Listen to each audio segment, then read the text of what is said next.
Thank you, sir. I yield myself 5 minutes.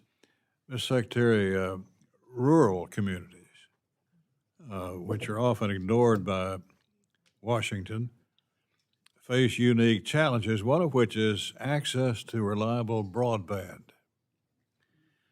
How's the department planning to continue addressing broadband gaps and prioritizing expansion into unserved areas? The Congress has launched the BEAD program for broadband access. Under the Biden administration, it gave out no money after 30 months. Our objective is as follows. Within the next 90 days, I think we're going to put it out on Friday, basically saying if your state is willing to just be technologically agnostic, meaning produce the right access at the lowest price, or if it's a tie, I don't care which one you pick, make that application within 90 days, and then this department will put out the money by the end of the year. So we will go from not having given any money under the Biden administration to having the full program funded and distributed, provided they're technologically agnostic. By the end of 2025, all the money will be distributed so that broadband access can be built by the states. That's my promise. Well, broadband is vital, as you well know. And of course, the places where it is not in being really are the rural areas where it's not profitable for a utility to go into, which is an age-old problem that we've faced before. Let me highlight another important initiative to rural America.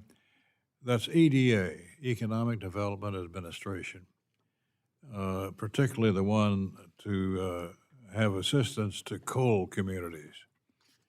My district, as was West Virginia, had a complete breakdown of the industry over the last 10 years. I lost 15,000 jobs in my district alone. But EDA has been a crutch for us to use to help revitalize and bring back into competitive nature rural areas. What do you think about EDA? So first, I'll address that the administration wants to revitalize clean coal.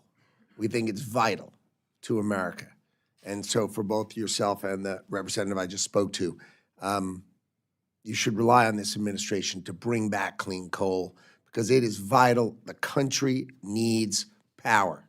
We need power, and we will do that. And with respect to EDA, the same thing. There are many other ways to do it better than to have a reasonably small group inside the Commerce Department. We will stick with disaster relief. We will stick with our tech hubs, but the concept of providing that kind of program, I think, is better served with bigger, more sophisticated programs. Well, there are rural areas that are not coal dependent. What about those communities? I'd be happy to meet with you offline and go through it together. You know, I'm tasked with being efficient with taxpayer dollars. And when I get a GAO report that has 80 other programs, I just think it's more efficient to do it in a more practical way than do it in a small way in my department. Not that I don't enjoy doing things, but efficiency is my objective. And I think it was important that I show a budget that was substantially lower, that proves that we can do our great job with less taxpayer dollars. Well, we want to work with you on this subcommittee. We want to see you succeed because when you succeed, the country and the president succeed. But we have our priorities as well as it relates to offering jobs back home to keep our people from having to move to another locale. So I hope we can work with you. Of course.